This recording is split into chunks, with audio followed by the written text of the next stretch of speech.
राधे राधे। जय श्री कृष्ण। श्री गणेशाय नमः। मित्रों, आज सकट चौथ व्रत है जो कि हम सनातन धर्म प्रेमी सभी मिलजुल के बड़े उत्साह और आनंद पूर्वक इस व्रत को करते हैं, जिससे भगवान गणेश का, माता पार्वती जी का, भगवान भोलेनाथ का आशीर्वाद हमारे जीवन में हमेशा हमेशा बना रहे। तो आइए सुनते हैं भगवान श्री गणेश चौथ भाद्रपद की विधि, श्री गणेश चतुर्थी जी। और तो आइए चलिए सुनते हैं। सनातन धर्म की जय और ओम नमः शिवाय। तो विघ्न विनाशक देवता के रूप में गणेश जी सर्वोपरि हैं। ऐसा कोई मांगलिक कार्य नहीं है जिसमें गणेश जी के सर्वप्रथम पूजा न होती हो। भाद्रपद की चतुर्थी को सिद्ध विनायक का जन्म हुआ था, इसलिए चतुर्थी का व्रत साल में 4 बार किया जाता है। कार्तिक माघ, बैसाख और भादो, इन 4 का ज्यादा महत्व है। वैसे तो प्रत्येक चौथ को गणेश चौथ कहा जाता है। यह विद्या और सिद्धियों के देवता हैं। तो पहली कथा है, मैं कथा का गुणगान करती हूँ। श्री गणेशाय नमः, श्री गणेशाय नमः। एक बार भगवान शंकर कहीं गए हुए थे। बहुत दिन बीत गए पर वह नहीं लौटे। पार्वती का मन किसी काम में नहीं लग रहा था। वे उदास रहने लगी। पार्वती को उदास देखकर उनकी सहेलियां बोली, लाओ तुम्हारे तेल उपटन कर लें। पार्वती जी ने मना कर दिया, पर सहेलियों ने न मानी। उन्होंने बड़ी रुचि से उपटन लगाया। जो मैल निकला उससे एक बालक की मूर्ति बनाई। सहेलियों ने खून छिड़क दिया। मैल के बालक में जीवन आ गया। उस बालक का नाम मन विनायक रखा। भगवान शंकर के वियोग में पार्वती जी खाना पीना नहाना सब भूल गई थी। उपटन के बाद सोचा नहा ले। वह मन विनायक से बोली, बेटा मैं नहा लूं, तुम घर की देहरी पर बैठो, कोई भी आने न पाए। मन विनायक बोले, अच्छा अम्मा, और देहरी पर आराम से पैर फैलाकर बैठ गए। थोड़ी देर बाद शिव जी आ गए। बहुत दिनों में आए थे, पर जाने लगे। पर देहरी पर मन विनायक को देखकर ठिठक गए और बोले, तुम कौन हो? रास्ता रोके बैठे हो? लड़के ने अकड़ कर जवाब दिया, मैं मन विनायक हूँ, पहरा दे रहा हूँ, अंदर किसी को जाने नहीं दूंगी। आप कौन हैं? मुझे जानने की जरूरत नहीं, पर मेरे रहते कोई देहरी के अंदर पाँव नहीं रख सकता है।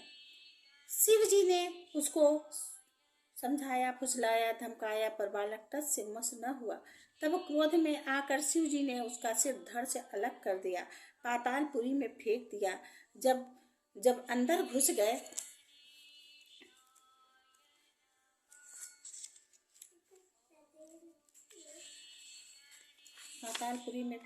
जब अंदर घुस गए तो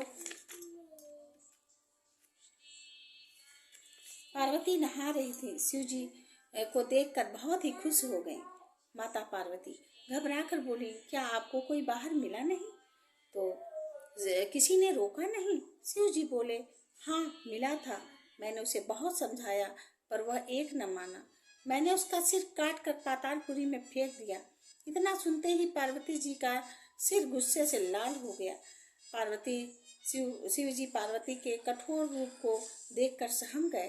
पार्वती जी ने ललकारते हुए कहा, तुमको मुझसे युद्ध करना होगा। शिव जी इस परिस्थिति के लिए तैयार न थे। पार्वती जी के क्रोध को देखकर शिव जी कांपने लगे। प्रलय होने लगा। सभी देवता दौड़ आए और पार्वती जी को मनाने लगे, पर पार्वती जी का क्रोध बढ़ता ही गया। अंत में विष्णु भगवान बोले, देवी तुम शांत रहो, मैं तुम्हारे पुत्र को जीवित किए देता हूँ। अपने चारों ओर बोले, सारे विश्व को छान मारो, और जो माँ अपने पुत्र की ओर पीठ किए हो उसके पुत्र का सिर काट कर ले आओ। थोड़ी देर में चर वापस आकर बोले, कोई ऐसी माँ नहीं मिली जो पुत्र की ओर पीठ किए हुए हो। विष्णु भगवान चिंता में पड़ गए। बोले, कोई भी पशु पक्षी बच्चा पीछे पड़ा हो उसे ले आओ।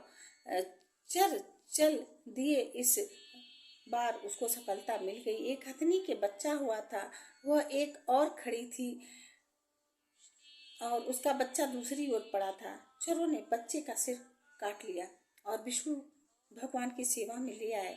विष्णु भगवान ने वह सिर मन विनायक के धड़ से जोड़ दिया। हाथी के सिर वाले मन विनायक उठकर खड़े हो गए। पार्वती जी का क्रोध शांत हो गया, पर वह संतुष्ट नहीं थी। उनका सुंदर मुख वाला बालक गजानन हो गया।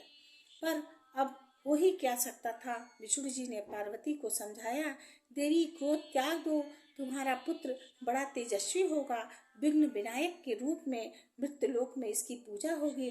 किसी शुभ काम के आरंभ में इसी का स्मरण किया जाएगा। पूजा पाठ में भी इसी की सर्वोत्तम पूजा होगी। आज से इसका नाम विघ्न विनायक गणेश होगा। पार्वती जी प्रसन्न होकर के हंसने लगी। पार्वती जी अत्यंत प्रसन्न हो गई और खुश होकर के हंसने लगी। जय श्री गणेशाय नमः। तो ये रही पहली कथा। और दूसरी कथा है कि एक बार महादेव जी पार्वती जी सहित नर्मदा के तट पर गए। वहाँ एक सुंदर स्थान पर पार्वती जी ने महादेव जी के साथ चौपड़ खेलने की इच्छा व्यक्त की। तब शिव जी ने कहा, महामारी हार जीत का साथी कौन होगा। पार्वती ने तत्काल वहाँ घास के तिनके बटोर कर एक बालक का पुतला बनाया और उसमें प्राण प्रतिष्ठा करके उससे कहा, बेटा हम चौपड़ खेलना चाहते हैं, किंतु यहाँ हार जीत का साक्षी कोई नहीं है।